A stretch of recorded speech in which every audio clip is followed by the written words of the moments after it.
Welcome to Living Outside the Matrix. My name's Nigel Howitt, and on the show today, it's a great pleasure to welcome back to the show Dr. David Kelley. Dr. Kelley has a PhD in philosophy at Princeton University, and he's taught at Vassar College, I believe, and one other college which I can't quite remember. And he's written extensively on epistemology and reasoning and logic. David, great pleasure to have you back with us for today's discussion on logic and reasoning. Thank you, Nigel. It's a pleasure to be back with you. David, maybe I can start start by batting you the question: how important do you think logic and reason are in today's context? Oh my gosh, it's hard to think of anything more important. Logic is the art of reasoning. That's why I gave that title to my book, and it's the implementation of the whole virtue of rationality, which is how we live, function, create. It's the basis of all of our civilization, of language, of everything. So, but today, it's always been an issue. But I think today, with shorter attention spans, more polarization, and other factors, the art of reasoning is not in good shape culturally. No. And we have not only people who are not developing those skills in school, but we also have people who are opposing reason and objectivity in our culture, the so-called postmodernists, and many educational philosophies downplay reasoning as opposed to identity politics or socialization or whatever.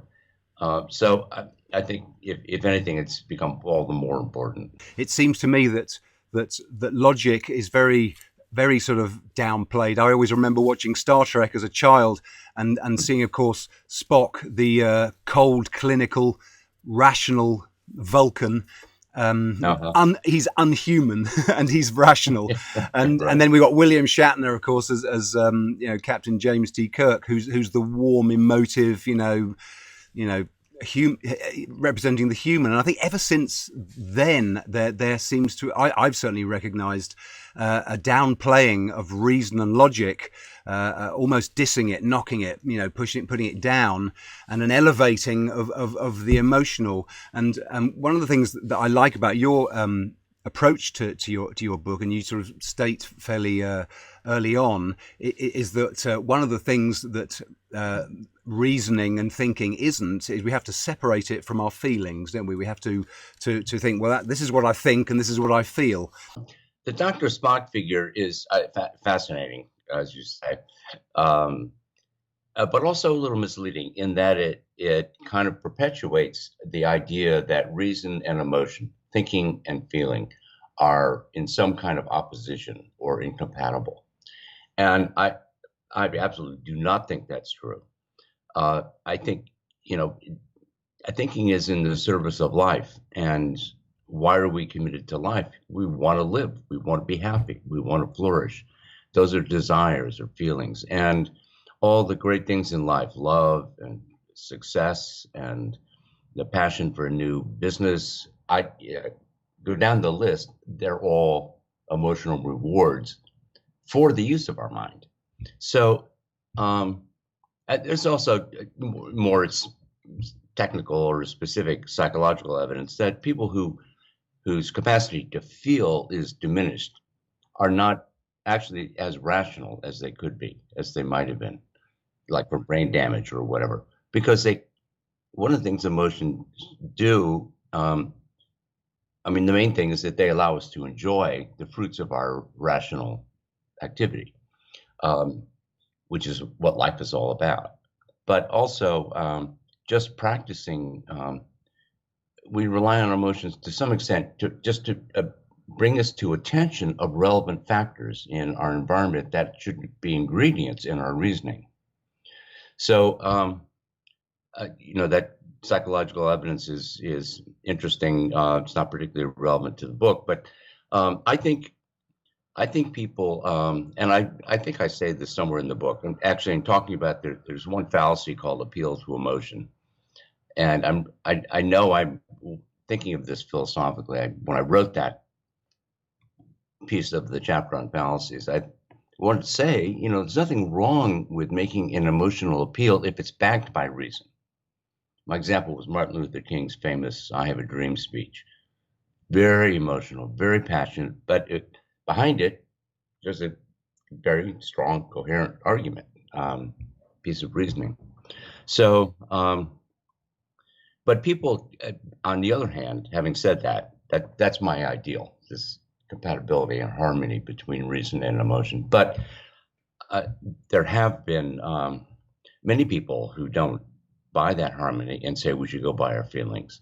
I mean, I grew up I was a student in the 60s. I lived through the counterculture and the sex, drugs, and rock and roll era. Yeah, and which I'm not sure is over, but anyway, there's a lot of dismissing of reason in favor of immediate experience, and that has been accentuated some of this problem. And we can get into this later, but many of the cognitive biases that I talk about in my new chapter revolve around letting feelings rule over our best instincts or best behavior as rational beings. Another thing that I really like about your approach from the outset is you distinguish reasoning, I think, as the essence of critical thinking, of the essence of the sort of action of our consciousness, if you like, in finding things out and determining what's real, what's not, what's true, what's not. And you distinguish reasoning from all of the other actions of our consciousness, emoting being one, of course, remembering, fantasizing, worrying, or, there's visualizing, that there's loads of other things that we do with our consciousness, which I think a lot of people tend to sort of lump all together into one thing, and they think, mental activity, that's thinking. And what I love about, it's such a great point right at the beginning of your book is that, let's distinguish that straight away. Exactly. Yeah. One of the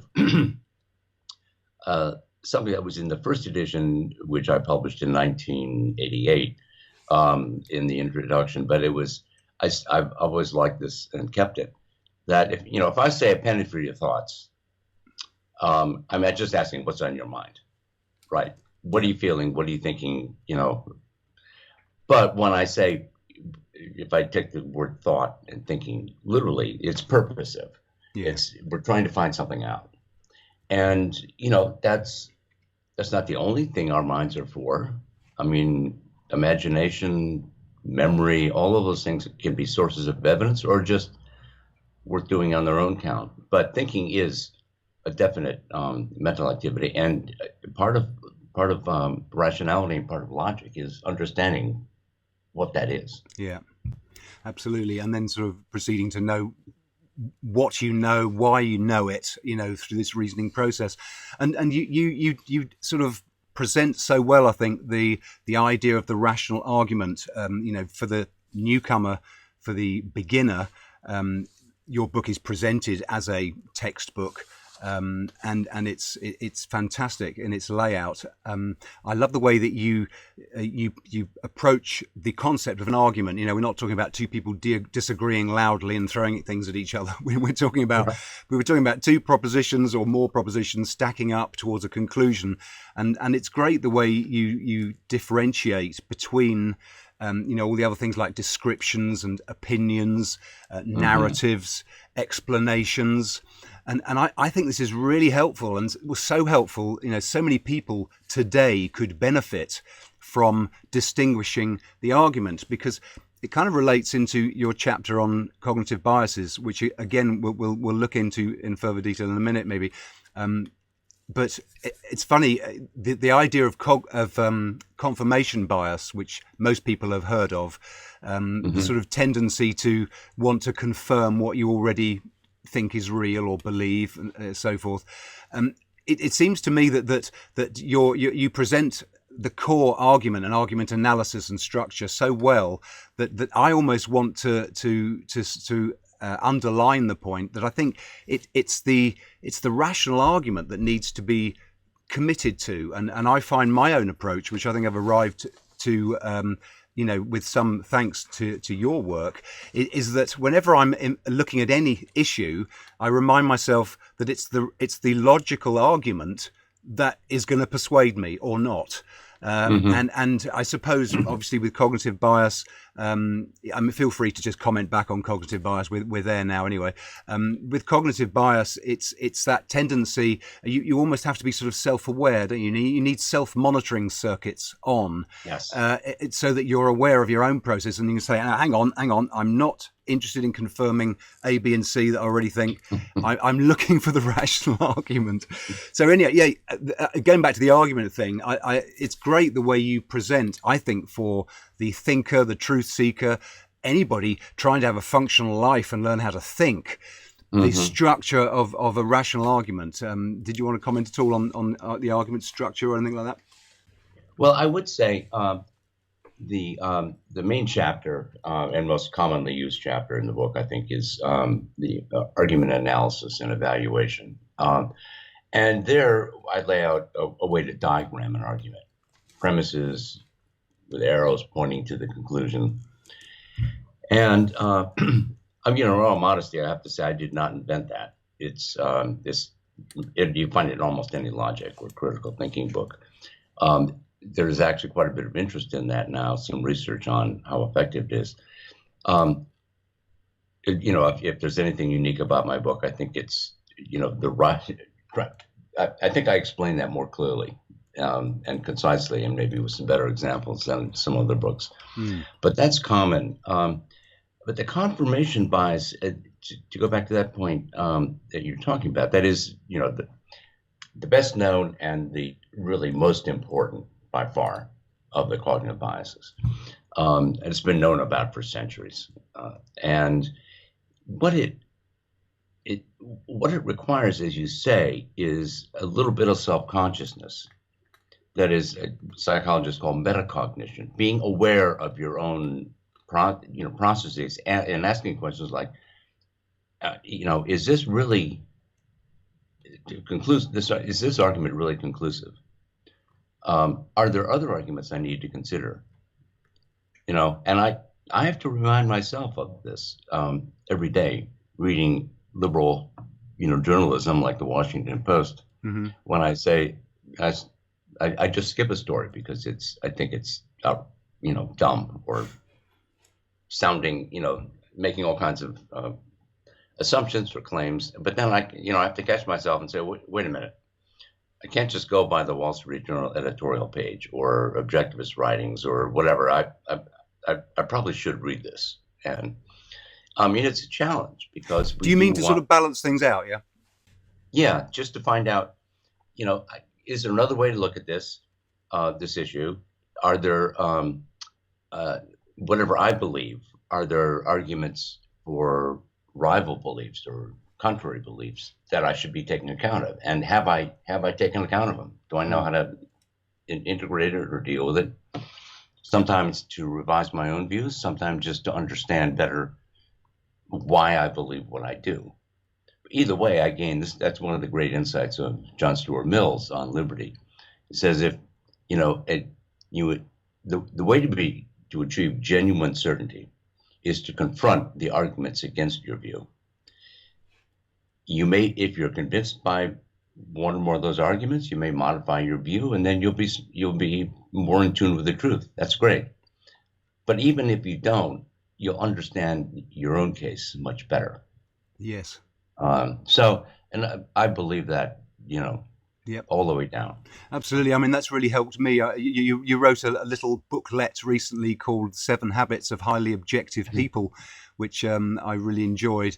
And that reminded me to literally go out and seek out the opposing views. So if I have a view on this issue or that issue, and I think my own conclusions or convictions are this, I actually want to go and canvass what does the opposing side, if that's the right way, the opposing side of the argument that believe the contrary or that hold the contrary conviction.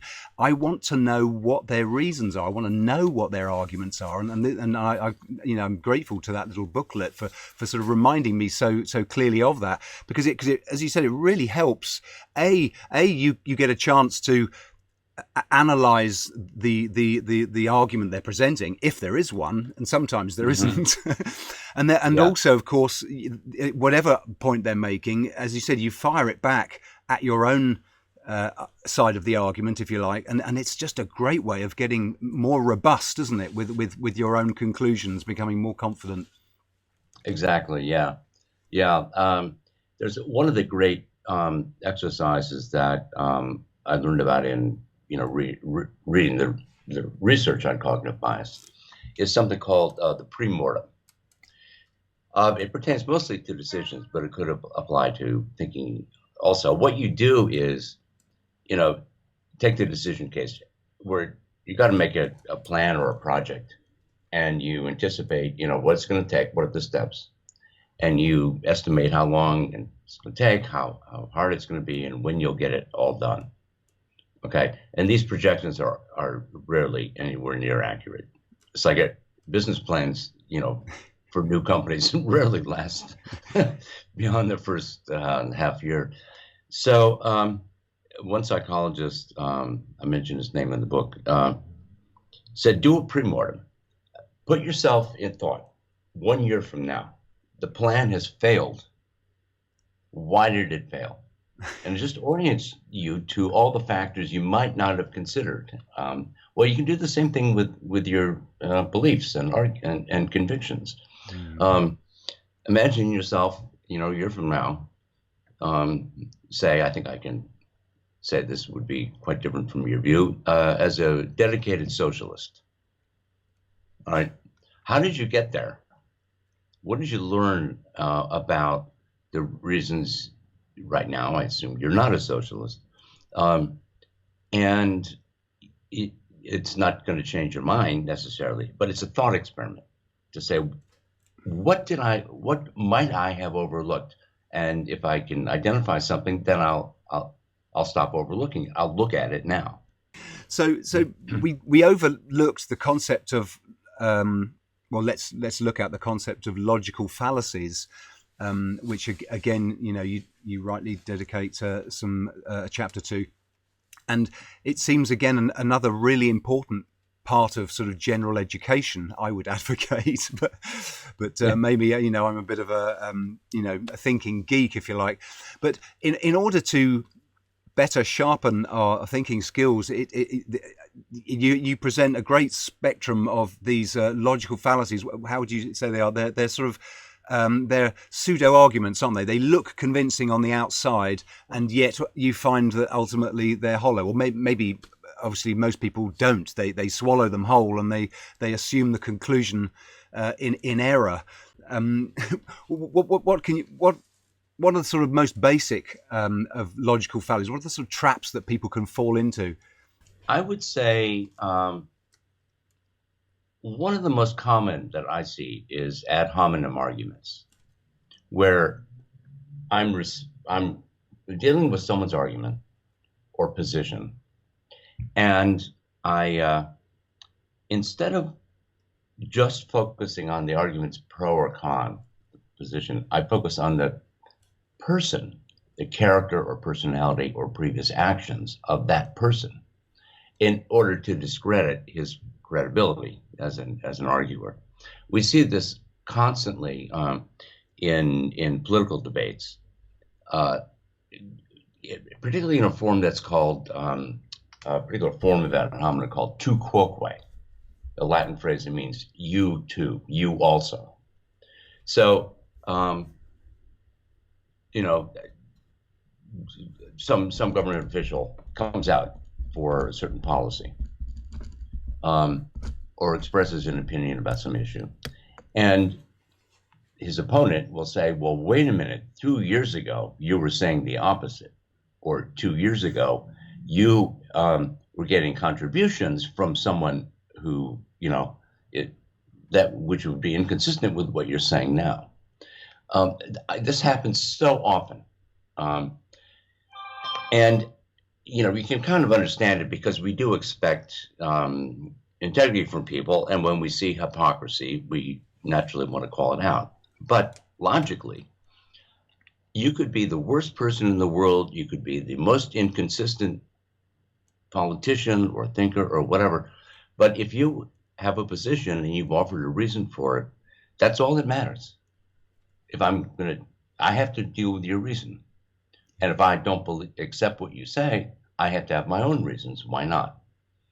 And so I just see this, that particular one all the time. Yes. Another one is the appeal to majority, or bandwagon effect, it's sometimes called, where, people look around and say, well, everyone else believes this, I better.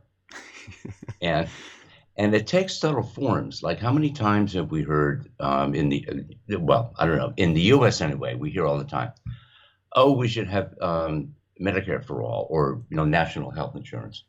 Why? Well, we're behind the times, all right?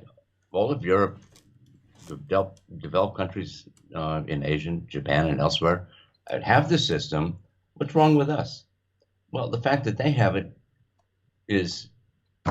doesn't mean anything. That's sheer fact. Now, maybe they have good reasons for having it. Maybe it would be better, but you have to make that case. Yes. You can't just say, let's agree with the majority.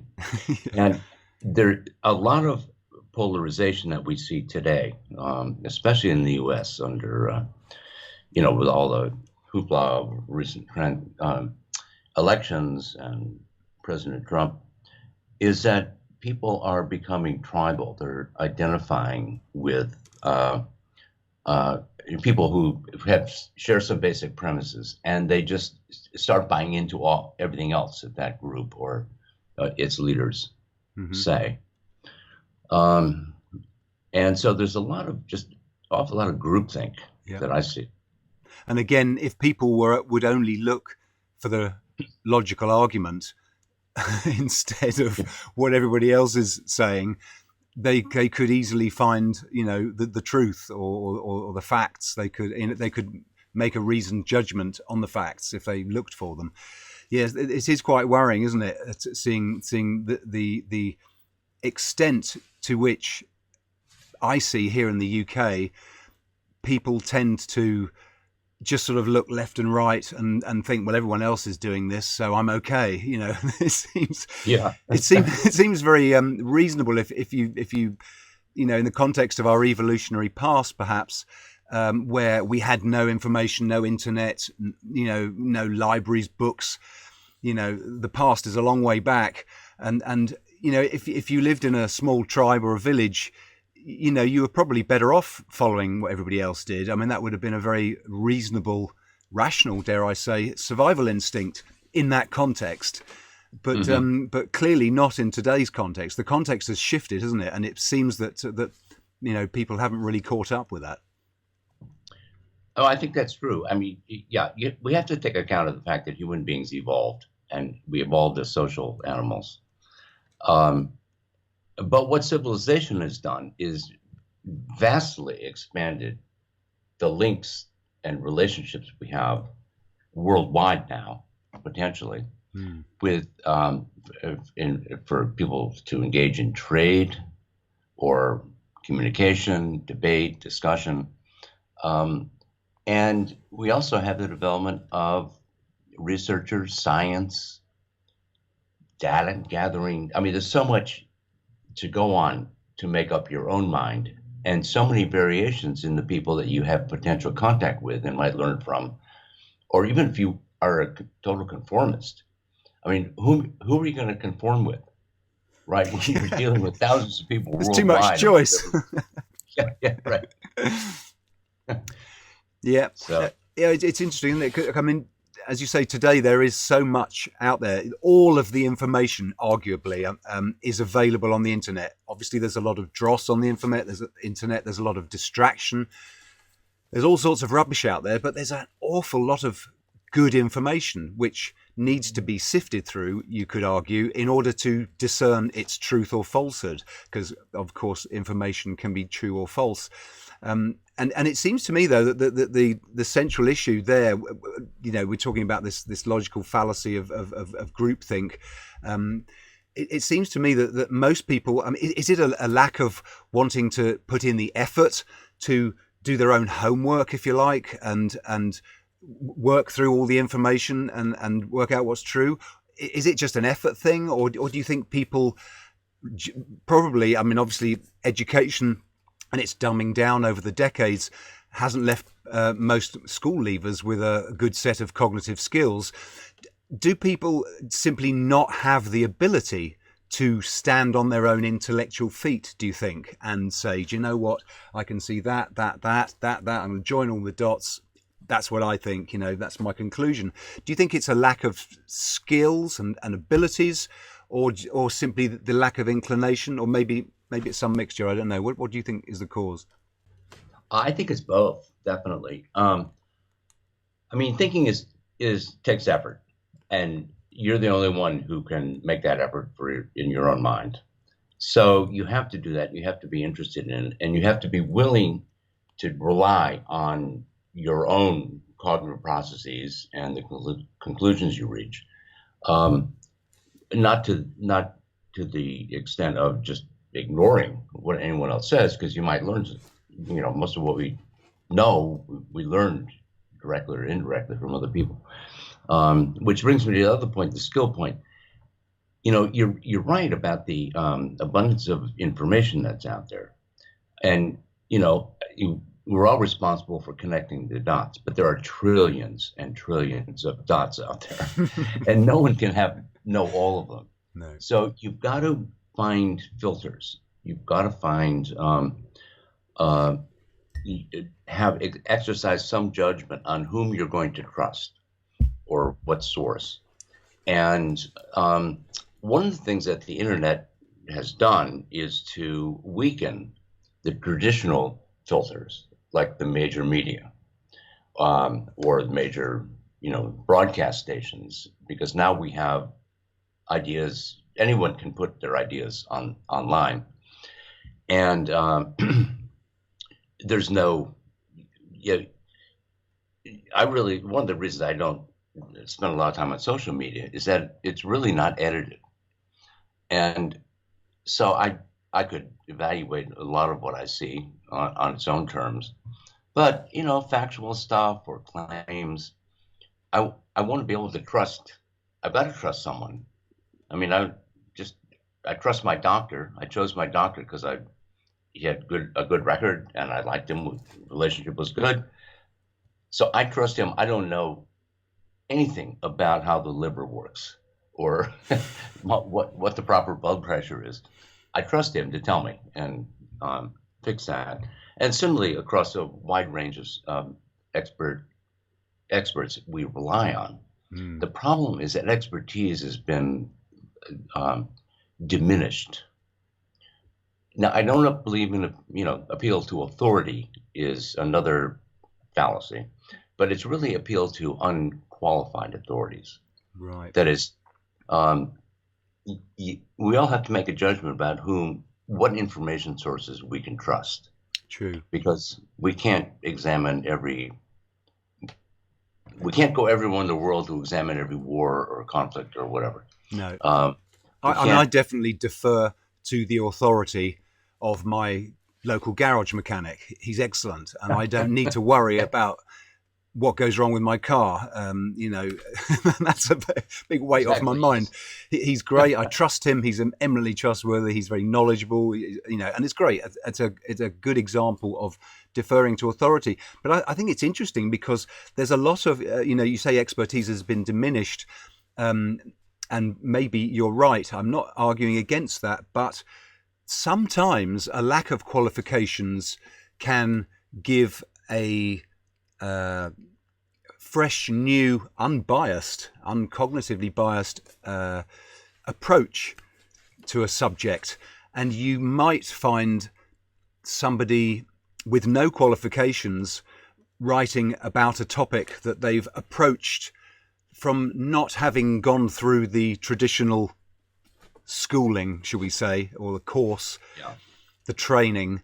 And therefore, you could argue they're unencumbered by any inherent biases within that training. And I think that's a positive that's come out in this huge internet age where we've got access to all of this information. Non-experts, if you like, have been able to assemble the information, and some of them doing it perhaps more rationally than others, and some of them I think almost deserve credibility. But I think coming back to your original point is that you have to apply filters, don't you? You have to figure out who you can trust and maybe who there's a question mark over. So how do you achieve that, David? Well, it's a really difficult issue, because there is a balance between having editors, filters generally, who are in that position because they are experts and have good judgment and are honest and reliable. However, on a lot of issues, it's not quite like, chemistry or physics, where there's clear peer review, clear, this is established or it's not established. In a lot of journalism, they're what journalists, for example, take as important to report. That's a judgment based on their own views of the world and the importance. And so part of the danger of having these filters is that they become an establishment. And that's why, as you say, the non-establishment innovators, insight, the child looking at the naked king, so to speak, Yes. Can be very, very valuable. So you have to balance these things. It comes, and that just, I think that just emphasizes the responsibility of every individual to say, does this make sense? Does this person know what he's talking about? Do I have reason to believe that?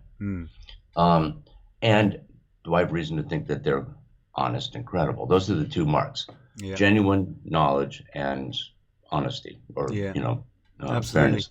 And you have to make the same judgment about innovators, because there are a lot of crazy innovators out there, but there are definitely some good ones. And I mean, despite what I said about the social media, there's some news that was brought to the fore. There have been examples over the last decade or 15 years or so that the media just didn't do anything to uncover, but someone running a blog had looked into something and revealed, and turned out to be right. So I don't know of any general rule other than be rational, critical, but open. I think it's useful to bear in mind that key principle of logic, in that contradictions don't exist out there in reality. So looking for consistency effectively, and I personally choose my sources of information when I'm evaluating them, I should say. I look at what they're saying, and I measure what they're saying on any one particular issue against all of the other things they say, and I'm trying to bear that in mind with the rest of my contextual knowledge. So if I already have these other conclusions, I imagine little arrows all pointing in one direction. And if one sticks out that way, well then hang on, there's something wrong there. That contradicts the general picture. So I suppose what I'm saying is that, I'm trying to use that sort of law of non-contradiction, if you like, that principle there, that if you do see a contradiction, at least one thing has to be wrong there. So you need to look further. But just to come back to the point, sort of checking sources, I'm always wanting to see whether they're consistent. I want to know what they say on other issues, and I think that's a way that you can get a broad flavour. I don't know. Maybe that, but it's interesting that in modern newspapers, I think you mentioned this, I read this in your book, that the fact that the editorial has become blurred with the reporting, hasn't it? I mean, where's editorial gone these days? most major media have now become opinion magazines. Yeah. They engage in reporting, sure. But if you read the National Review, a conservative magazine, or you read Nation, which is a liberal left-wing magazine, they try to support what they're saying, but they are also making a case. And I mean, one of the interesting things to me, I've written about journalism and objectivity journalism. One of the interesting things that's happened, and it's happened in the U.S. I don't know how common it is elsewhere, but and it's happened because of Donald Trump and his, let's say, casual attitude toward what's true and false. And so now, even in news stories, and this was an explicit policy that was adopted at the time of his when he was elected in 2016. They don't just report what he says. They say he made the false statement or a baseless claim. If you do a search on the phrase baseless claim for the Washington Post or probably the New York Times or lots of other places. I mean, I was reading an article this morning where that phrase baseless claim occurred at least 3 times in the article, maybe more. I couldn't finish it, but it's so the reporters are expressing their own view of whether a statement they're reporting from a person they're covering is true or false. That didn't used to be the case. That used to be the job of the editorial people. Yeah. The final point about that is claiming that this statement is false or that it's a baseless claim is itself baseless because they don't provide the evidence. They just say it's false. So, we trust what we read in the newspaper because we think the reporters actually went out and found out the facts and are telling us what the facts were. But when they make a claim like that, they're, I'm not going to take them at their word that this is false. We see, shockingly, I think, in this country, the BBC, their reporting of Trump, I mean, whether you like him, loathe him, support him or oppose him, the BBC's reporting of Trump is shocking in that it's almost mocking. It's every time you hear a news report, the reporter is clearly speaking from that, this guy's an idiot, and the sooner we can get rid of him, the better for the whole planet. I mean, that's the implicit come from, and it's disgraceful in that it isn't reporting. It's just sort of shooting at the president of the United States from across the pond here. It's just not reporting. It's quite alarming to see the BBC do that. I know a lot of people here hold the BBC up as this paragon of truthful reporting, but I must confess or must state that I do not share that at all, because if anything, during the last 4 years, they've so discredited themselves, in other issues as well, but just the way they report Trump, I mean, it's just shockingly bad journalism. Yes. If there's something like the BBC or for me, the Washington Post that you read regularly, go to their website, and in most cases you will find, if you look for it, something called journalistic standards. What kinds of stories, reporting, editorial, analysis, whatever, and what are the principles that their staff are supposed to follow? And you will be surprised if you compare that with what you actually hear on the air or read in the daily paper. That sounds like an interesting one for for the inquiring mind, should we say? Yeah.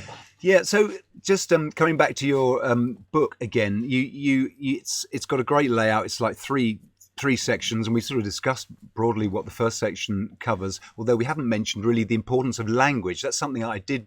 Maybe we can circle back to pick up language, because I think a lot of people don't appreciate how important language is in thinking, in reasoning, and so forth. And in your book, you go into marvelous detail about concepts, definitions of our concepts, and really getting our mental classification, our mental files in order right from the ground up, as it were. But can you talk to us a little bit about why language is so important? And again, it comes back to this, what we were talking about earlier with respect to thinking being reasoning and all these other mental activities. But can you talk to us a little bit about the importance of language? I mean, language is the medium in which we do everything, including logic and the thinking that goes behind anything we say.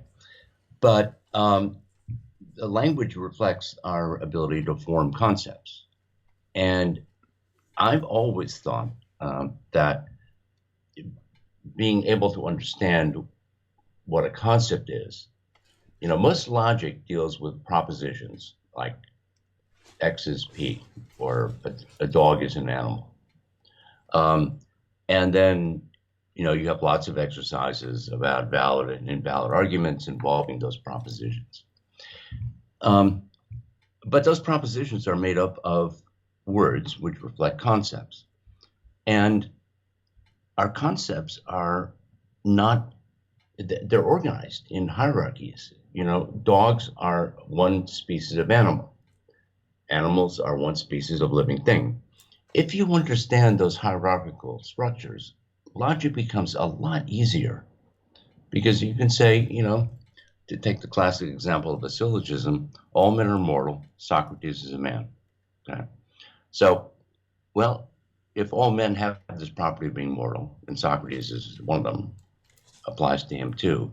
Or a better example relating to conceptual hierarchies, all dogs are animals. All animals engage in reproduction. So all dogs engage in reproduction. Well, if a property is true of a broad class, then it's going to be true of any narrower class within that.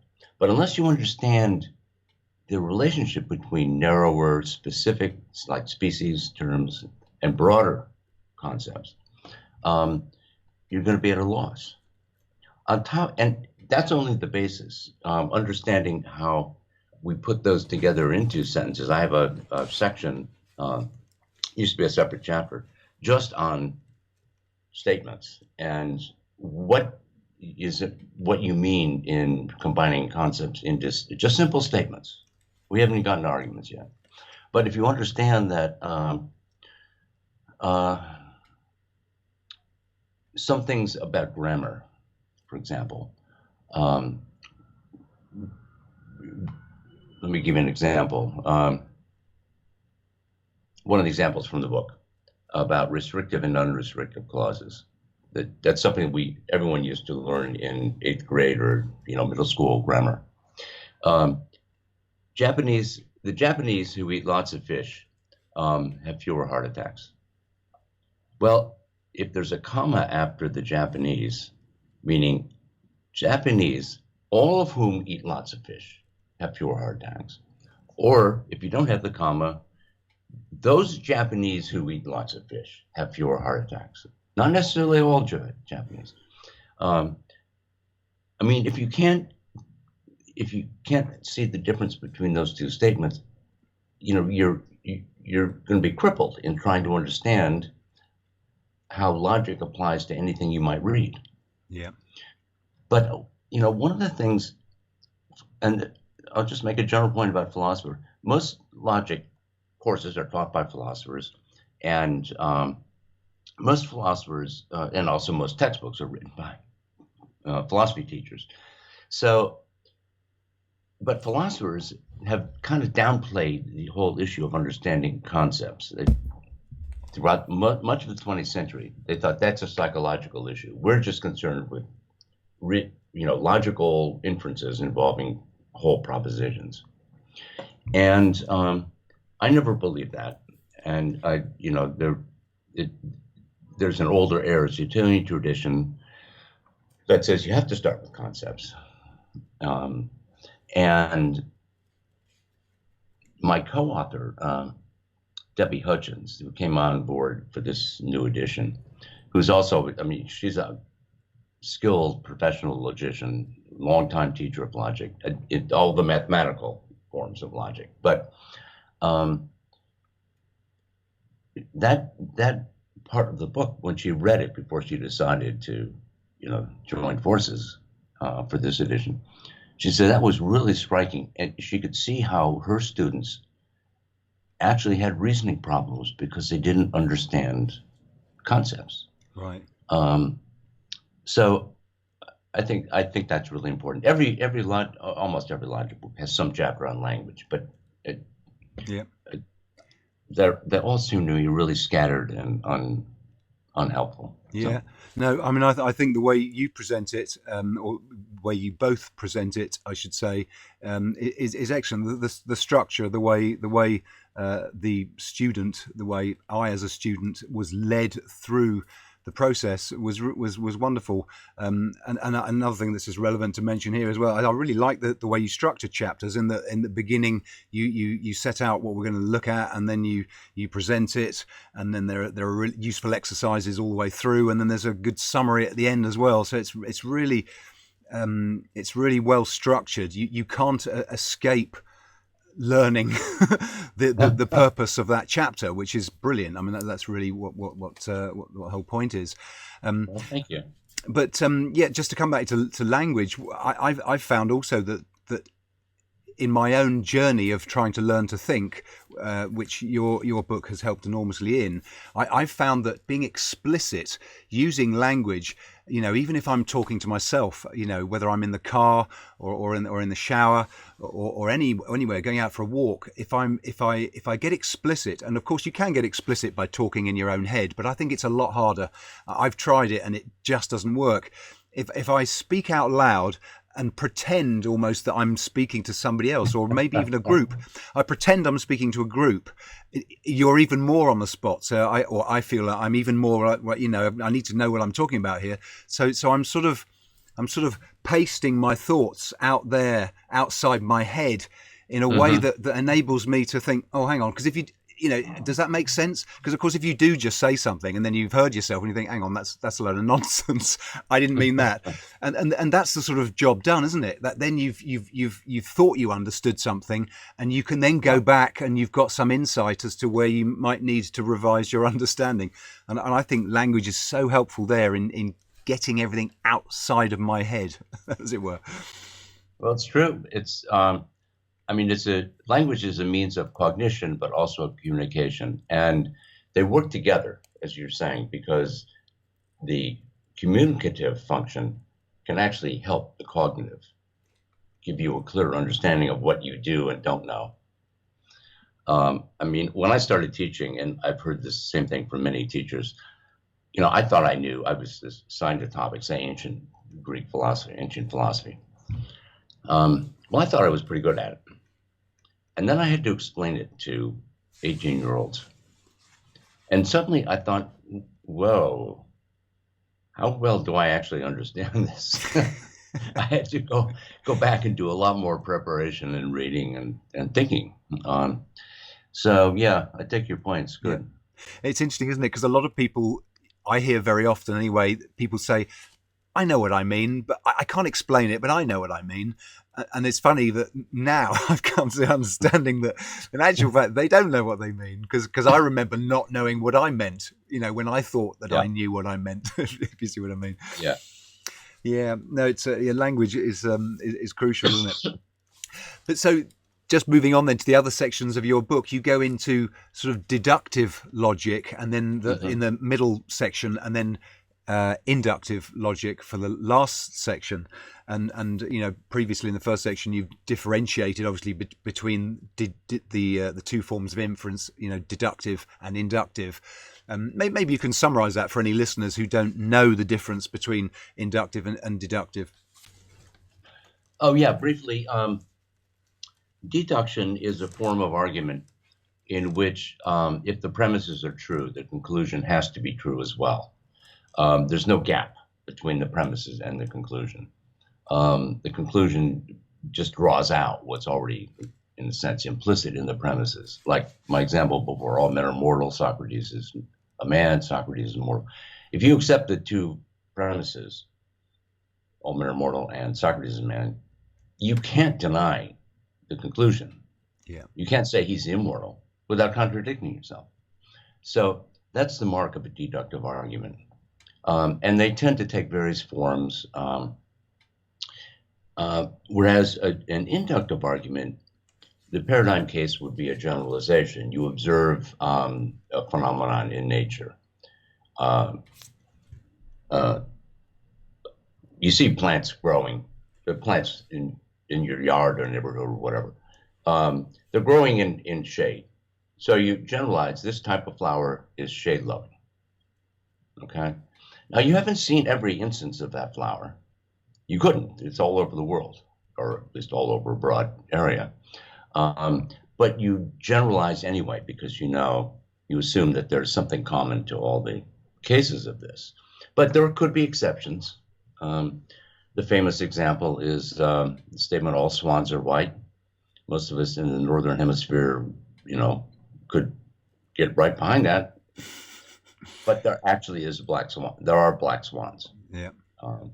So induction is the inductive generalization, which we're talking about here, is it's not a case in which the premises necessitate the conclusion. They support it and can support it to the extent of virtual certainty, but you have enough evidence.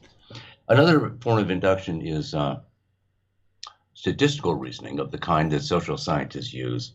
Well, all scientists, but especially social scientists, where they use, they run an experiment.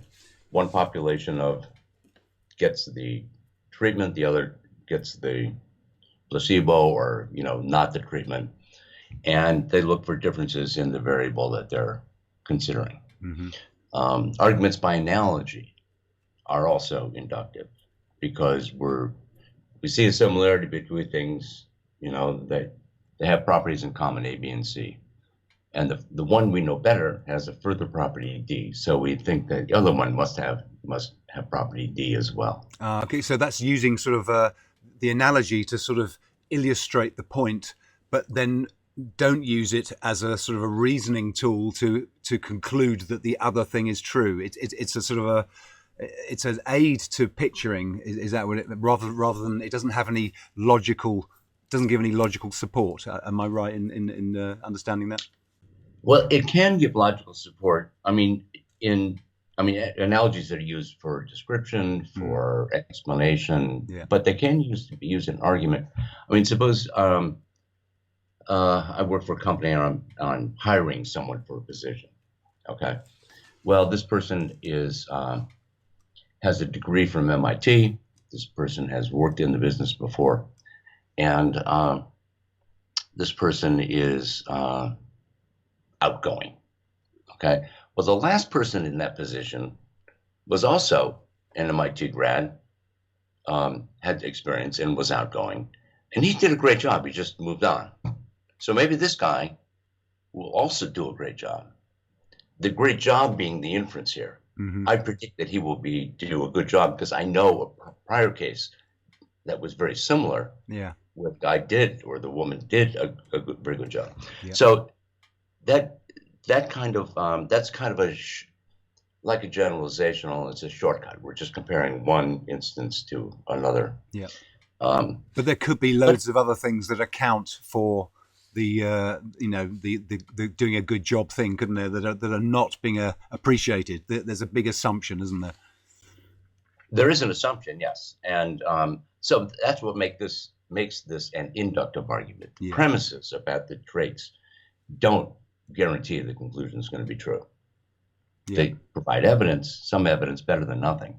Yeah. But, would it be true then to say that most inductive argument sort of to some degree is relying heavily on assumption in a way that deductive isn't? Is that fair to say? Well, this gets into epistemology, which is the philosophy of knowledge that lies at a deeper level than logic. Right. But as an epistemologist, I will say, I think induction is generally supported by the law of causality. Things act and behave and respond the way they do because of the nature, the properties that they have. Mm-hmm. So to go back to my example of the shade-loving plant, if the plants you observe, you see them in shade, and you don't see them in bright sun, then it must be something. You look at any one plant, any one, let's say it's a flower. You have to assume that this flower, this particular flower that I'm looking at right now, not only tolerates, but flourishes in shady conditions because of something in its nature, something in its, I mean, the biologist or botanist could explain,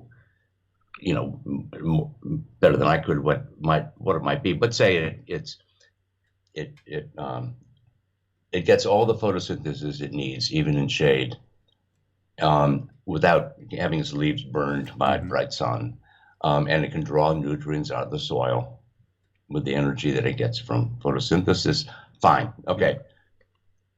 If that's true of this plant, and this other one is of the same kind, right, falls under the same concept, is part of the same species, it's reasonable to think that this other one will be shade intolerant, and any plant of this nature, any plant of this species, is also going to be shade tolerant. Right. Okay. So you're going by this is why we were talking before about concepts.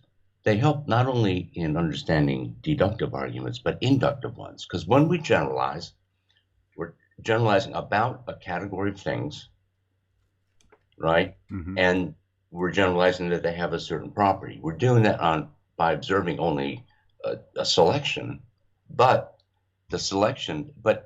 if they are generally of the same species, they must have a common nature of some kind. Yeah. And that's the law of causality. Right. Same cause, same effect. Yes. Yeah, it's interesting. I mean, obviously, in that plant example, if you were to move that plant into full sunshine, you might find that it grows twice as big, or some other variable, mightn't you? And yes, excellent. Well, this is. I just want to say you're absolutely right, and this is why induction is harder, because if you're actually trying to establish this, you would move the plant into sun and see if it faded. That would be confirming evidence. If it flourished even more, okay, you got to go back to the drawing board on your theory. So that sort of touches onto the subject of scientific methods, doesn't it? Which is possibly a contentious one these days also. We hear everybody claims to be doing everything in the name of science and following the science. But I can't help wondering whether scientific method is being followed. But, just as you said there, that investigation just with the plant, it sort of, to the thinking, reasoning, searching human being, looking for answers, looking to find out the truth, it rather sort of suggests more work necessary, more investigation required. Try this, try that, try out other hypotheses and continue experimenting to see if reproducible results can be made. I mean, do you think that how important is method in the approach to reasoning and thinking? Do you see any analogy to scientific method? Well, reasoning is a method, and this, what we call the scientific method, is a particular form of reasoning applied to usually inductive questions, where we're discovering the traits of things in nature or in human nature or society. And so it's just inductive reasoning. But science is a highly developed form of inductive reasoning because, by this point, thanks to, the early thinkers in modern history, Bacon and Newton and some of the other geniuses who launched the scientific revolution centuries ago. Thanks to them, we have standards and techniques that scientists all learn now. And, one of them is you want to know you see something happen and there are a number of factors, right, in the situation. To take another example, there's a cases of food poisoning after a banquet at some event. Okay, so you look at all the people who got food poisoning. That's it. Was there anything in common between them? Did they all have the same dish? Did they all have, a pre-existing condition of some kind? And then you start looking for factors that occur only when you get the result, factors that if you take them away, the result doesn't happen. You vary all the conditions. You try to set up experiments, if you can do experiments that vary all the factors you can think of, and you'll never think of all of them, and that's why science progresses. Someone says, "Oh, wait a minute, we thought all type A blood was compatible, and we had evidence for that. But oh, wait a minute, there are two kinds of type A, plus minus the rhesus positive, positive, yeah. So okay, well we discovered that, so we refined the original conclusion. So that's the source of progression. That's the brilliant thing about the peer review process, isn't it, David? The fact that other people can come on and say, but you forgot about this, and in a genuinely functioning peer review process, that's the essence of its benefit, isn't it? All scientists would be saying, here, I've come up with this. Can you guys falsify it? Can anyone find a problem in this? Because I've done my level best too. So you sort of pass the ball to someone else, don't you? Well, that's the other thing that is great about science. It's not only the development of the method in the sense of the procedures for doing a good experiment, but it's also the social institution of peer review and publication, where experiments are replicated by other people to try to eliminate any possible thumb on the scale on part of the original. So this is. I don't talk a lot about peer review. That's more of a social process. And I know there's some current problems about some of the peer review issues. It's actually kind of a hot topic in scientific method these days. Yeah, I mean, there are allegations of corruption within that process, aren't there? Yeah. But in principle, it's I think it's a good system. Yes, I totally agree. I think in principle it is an excellent system, and it's also interesting, isn't it, that with science there needs to be observation first, doesn't there? And I think this is something that a lot of people don't appreciate. It seems to be rampant these days, where ideas seem to be the agenda. Okay, here's what we think, what we believe. This is what we're doing. Now we're going to go and find some science, so-called, to back it up. And it seems to be a reversal of that. I mean, I'm not a scientist, but I have some knowledge of the scientific method, and I'd like to think that I try and use it in my thinking in my everyday life. But the idea of observing reality first. Look, and then try to explain, rather than starting with an explanation and then looking at it. It circles back to what we're talking about, confirmation bias, doesn't it? Having an idea that you're then trying to support.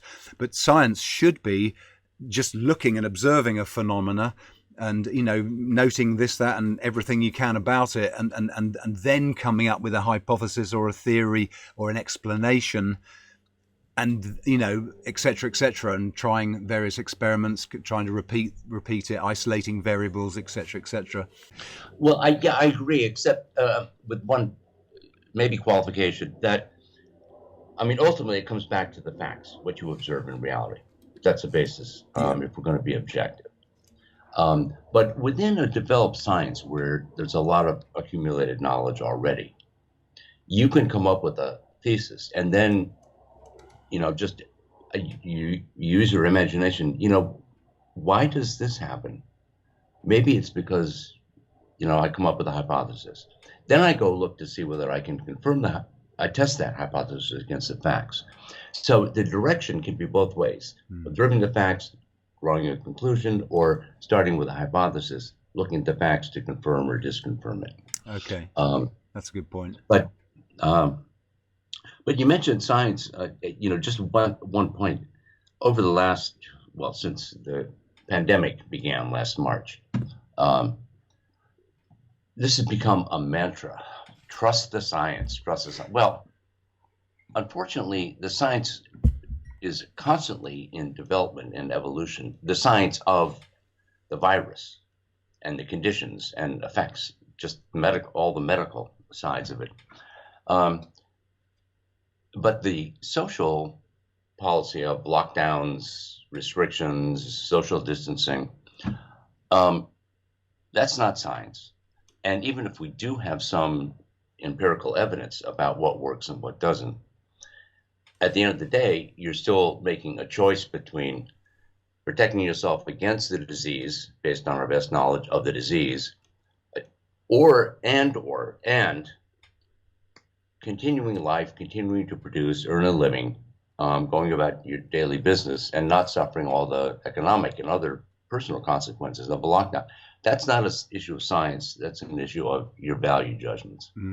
Absolutely. You're trying to make them intelligently on the basis of what you know about both sides of that discussion. But it just irritates the hell out of me when I say, people just say, "Oh, trust the science." Let's shut. Absolutely, because I mean, to me, that just I hear the phrase pseudoscience, and this will tie in with the last chapter of your book, but particularly with this pandemic issue, and this is something that I got from Ayn Rand as well, which is get to the fundamentals, because you have to, if you really want to know. You've got to get to the bottom of any issue. You've got to get down there. And when you think you've got to the foundations, you've got to check and see whether there isn't a layer beneath that. Right. And it's so important. And I don't believe any of the pseudoscience I hear about the pandemic, because I've deliberately looked. So I've canvassed those people who say this is nonsense. Viruses have never been positively isolated, purified and identified. Here's one. We've got it. It looks like that. Okay. I'm not talking about all the pretty pictures you see, computer graphics. I'm talking about an electron micrograph of the real thing. It's obviously very, very small. So it takes a certain procedure to do that. But there are people out there who have done a lot of footwork, and I am deferring to authority here to some degree. I'm trusting certain sources, so let's bear that in mind. But certain people with good qualifications, particularly a guy called Dr. Andrew Kaufman, who says that he's examined all the papers and he's examined all the logical, rational arguments that say that they've followed, the scientists have followed all of these procedures, the rational, logical procedures, which in the medical terms are called Koch's postulates, for identifying, isolating, and purifying. You have to isolate the organism. So we're just talking a rational, logical procedure. Yeah. And there are numerous papers that claim to have done this, but on further and closer inspection, when you get the old magnifying glass out and read all the fine print and not just the abstract at the top of the paper, these people are saying that there's no actual evidence for the existence not only of this virus, SARS-CoV-2, but in fact of any virus. It seems that the further I've dug, and I keep going down and digging, and you come down to the theory of contagion, just for example. So I'm not trying to change anyone's mind on this issue. It's just an interesting example because it's very current. It's a current example of getting down to the bottom, because it seems to me that it's very fundamental. The idea of viruses and contagion is really right at the basement of this whole pandemic, all of these social policies.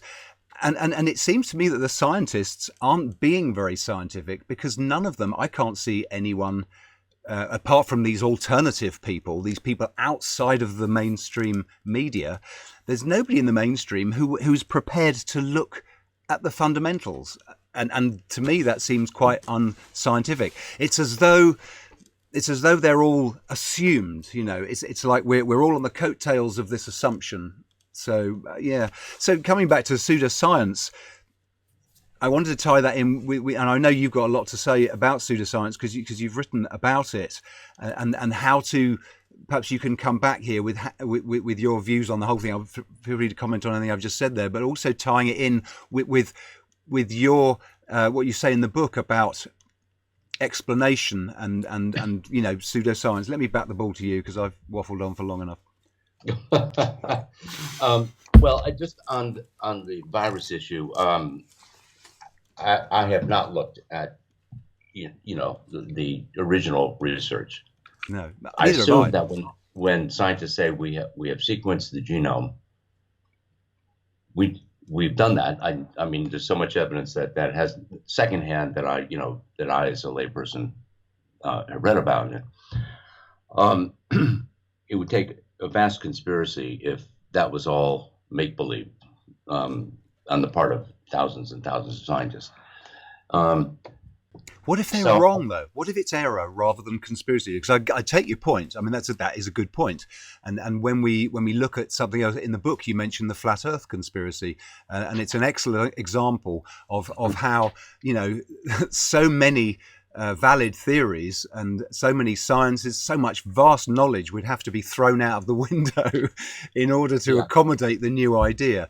But what if there was error? There can be error, and I have read at least enough about this virus that there are differences of opinion among scientists, among immunologists in particular, people who are experts in this, as to the degree of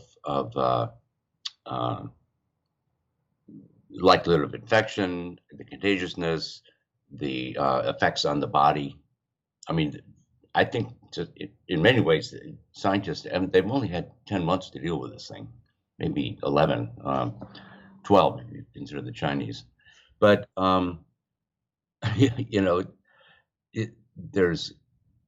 they're dealing with something that's completely new.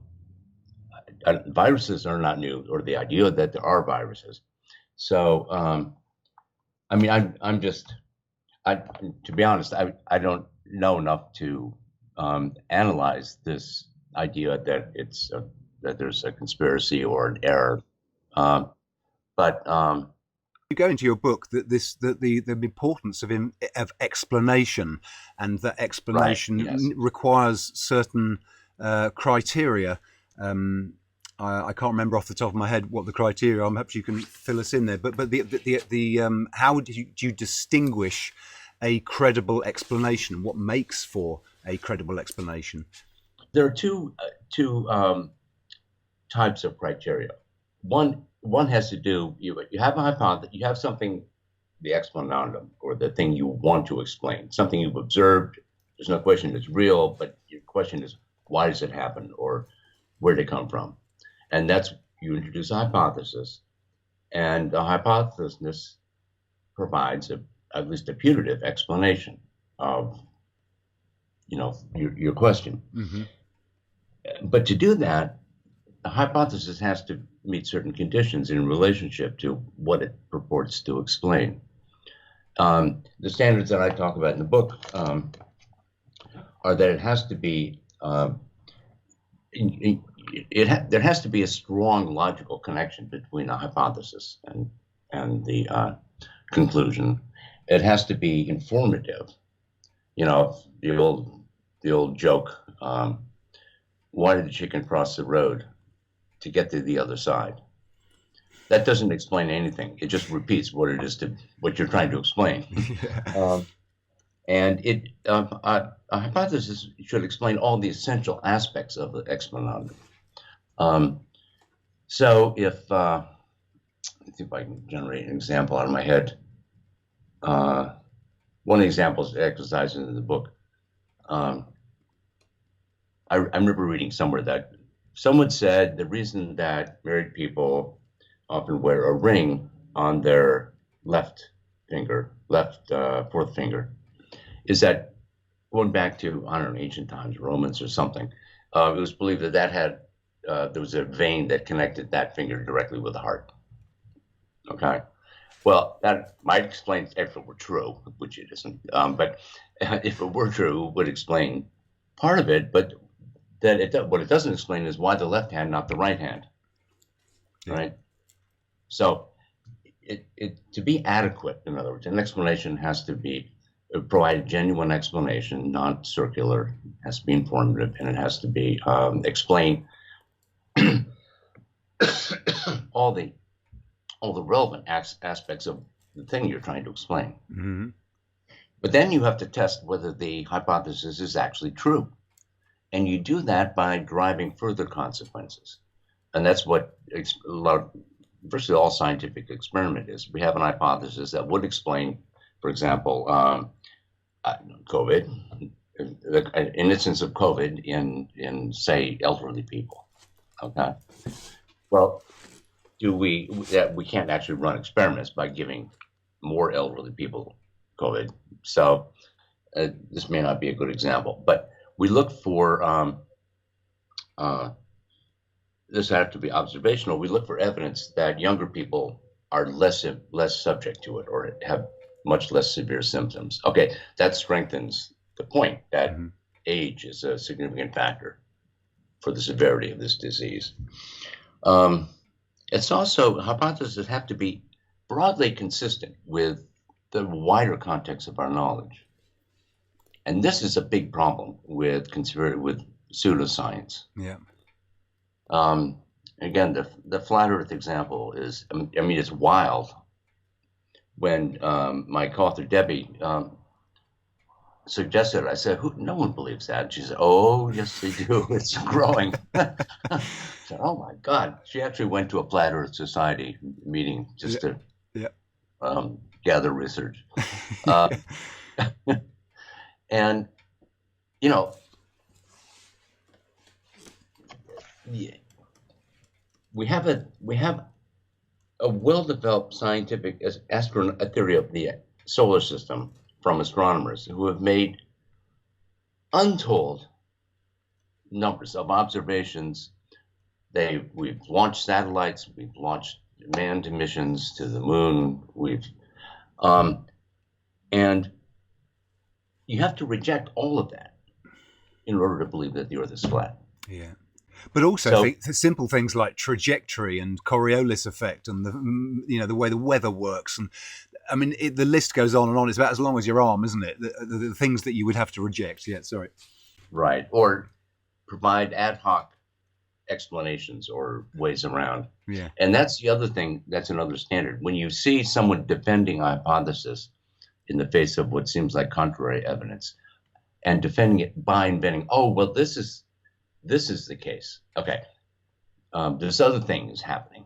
And then you come up with another problem. Oh, there's this other third thing that we have to add to the theory. And none of them are related. They're just all ad hoc. Right. That's another sign of pseudoscience or pseudo explanation. Yeah. It is unbelievable, isn't it? That I think in an age where truth seems to have gone out the window for a lot of people, we mentioned right at the beginning the enormous need for logic, for reasoning, for reason, for rationality.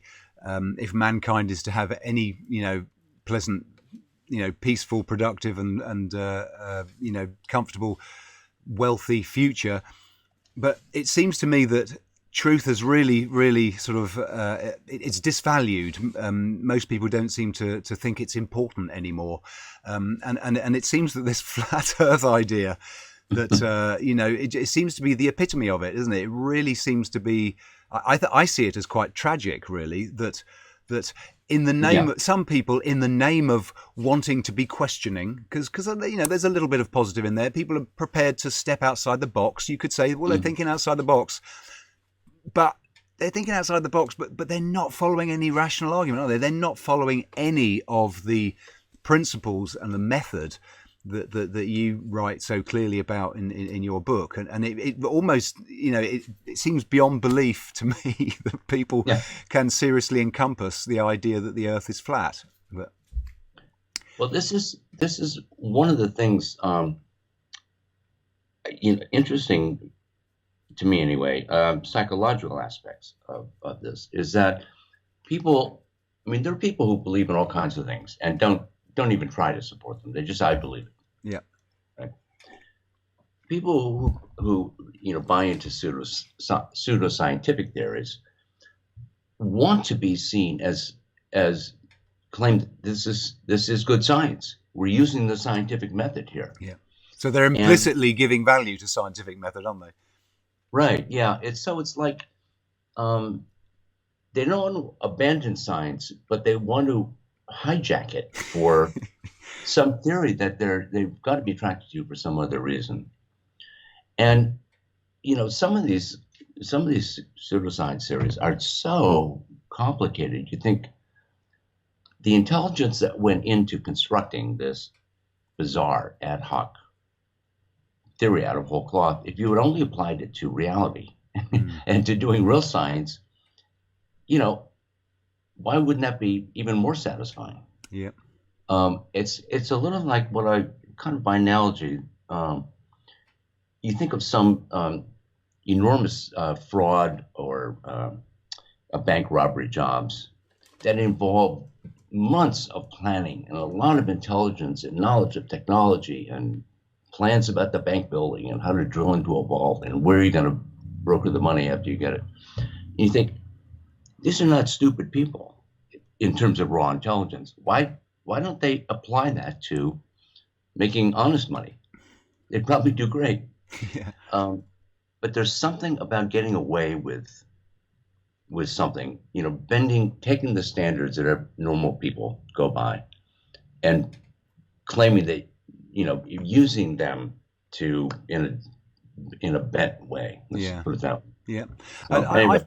I found with the flat Earth thing, because I did look into it. I mean, I look into all sorts of issues, David, right across the board, and I'm always looking for the rational argument. And when I got to the bottom of the flat Earth idea and found that ultimately this disc was made by a supreme being, I mean, I knew then that okay, right at the fundamentals, a supreme being for which there's no evidence allegedly created this thing. At that point, I thought, okay, right. Well, there is no firm basis, and further to that, I heard arguments such as, everybody's seen the sun rays streaming through clouds with a seemingly, sort of triangular, look. And the supposition was that, if you triangulate that and you can work out the sun's only 34 miles away or something ridiculous. And when you bear in mind that, if you look down any corridor, you've only got to look down a corridor to see lines apparently converging that are parallel because you can measure them, Yeah. And when you explore some of the supposed arguments in support of something clearly false, in this case the flat Earth idea, then it immediately just, again, it's looking for that argument that your book is about, the rational argument. And when you can see that that some arguments that are allegedly supporting an idea are so clearly false or have been misunderstood, then there's some, time to walk away, isn't it? Right. I mean, yes, it's counterfeit thinking, counterfeit logic, and it bears the same relationship to real thinking and real logic that counterfeit money bears to real money. Yeah. It's fake. But it not only fake and wrong, but deceptively fake. Thank you so much for your time today. I just want to just hold up this. Here's a copy of this wonderful book. Thank you. Art of Reasoning. This is the latest edition, the 5th edition, which I noticed because my previous copy was a first edition, and it's wonderfully up to date. I mean, all of the examples are really relevant. I mean, I think you and Debbie have done a great job in making sure it's relevant and up to date. So I take my hat off to you there in all of it, and including the new chapter on cognitive biases and so forth. And I love the central theme also of objectivity, the fact that it's a constant theme throughout the book, and it is such an important part of thinking, isn't it? It is. Thinking involves techniques, but which the book helps people learn. But it also takes just a commitment to getting it right, grasping reality. And that's what objectivity is. So having an overall or overarching attitude, I want to be objective, really is really at the foundation, of good reasoning. And I hope this book helps people understand why it's important. Can I ask you, what is the primary audience that it's aimed at? Is it aimed at logic classes taught in college over there in the States, or have you sort of deliberately sort of try to encompass a broader audience? What's your take there? Well, it's a textbook published by a textbook publisher, W.W. Norton, and I mean they do trade books too, but. And so it's designed for use in classroom. Okay. And yeah. it is marketed to classroom teachers to adopt for their classes. That's the primary use and the primary outreach effort. Yeah. It is available on Amazon, and you can buy it there, or probably maybe elsewhere, or if you're near a college bookstore and they're using the book. And I do know people. Because of my other activities in the objectivist movement, with the Atlas Society and so forth, people who want to pursue their own individual interest in thinking and skills, who got the book and have read it as individuals. Debbie and I, but it's mainly college students. Yeah. Debbie and I have begun talking a little bit. Is there a way to use at least some parts of it for secondary school? Yeah. A lot of it could help high school or absolutely. Well, I mean, I approach it as an individual, obviously recognizing its textbook format, but I approach it as somebody who wants to learn to think, and I would strongly recommend it to anybody that wants to think about thinking. And we've previously discussed objectivism, and you've clearly spent a great many years in that field, in that philosophy of Ayn Rand's philosophy of objectivism. And I suppose I was motivated to sharpen my thinking skills coming from that perspective as well. But my point here is I think that not only is this book, your current edition, The Art of Reasoning, an Introduction to Logic, not only is that eminently readable by the individual thinker, maybe you and Debbie would consider some sort of smaller, stripped down version that's more aimed at the everyday person, really, the man on the street, woman on the street, as opposed to the student in a formal course. I think there's immense value in the book, and on behalf of everybody that's got value out of it, I'd like to thank you and Debbie enormously, David. It's wonderful. Thank you very much. I appreciate your taking the time to go over it and to get into the issues. And I take your point. I will talk with Debbie about maybe a shorter version that might be both more accessible and probably more affordable. Oh, no, I would just say thank you. Anyone who is interested in the book and would like to know more about it, can I invite them to contact you and you can forward it to me? Absolutely. And I'd be most happy. Share those inquiries and interests with Debbie. Yep. And with our editors at Norton, we would have to work with them on any further project. But I would love to hear, and so that's an open invitation. I would love the more people who read this book. As an author who makes his living partly by writing, I would value the sales. But I wrote this book because I believe passionately in this, in the value of thinking, and I'd like to extend that beyond just people who happen to be taking a logic class in college. I echo your passion for logic and reasoning, and as a student of both, I appreciate the groundwork that you've done and your perspective. So it's marvelous. I thoroughly recommend the book, and I'm happy to be a conduit for any inquiries. I'll certainly put links to make the book available, in all the usual places and on Amazon. Great, thank you. Absolutely. Wonderful, David. Well, thank you so much for your time today. And maybe you might consider, possibly yourself and Debbie at some stage, or maybe yourself again, if you'd like to take a deeper dive into some of these subsections. I have a number of listeners and enthusiasts in thinking. So maybe we could take this to another level, or slightly deeper level, should we say, at a future time. All right, sounds good. I Excellent. always enjoy talking with you. Well, thank you everybody for listening. I do hope you've enjoyed the show today and got some value from it. I would urge you to visit the website lawfulrebel.com. There's lots more there. You'll find the page to this podcast episode, and all the links will be there. But I do hope you'll join me again for another episode of Living Outside the Matrix.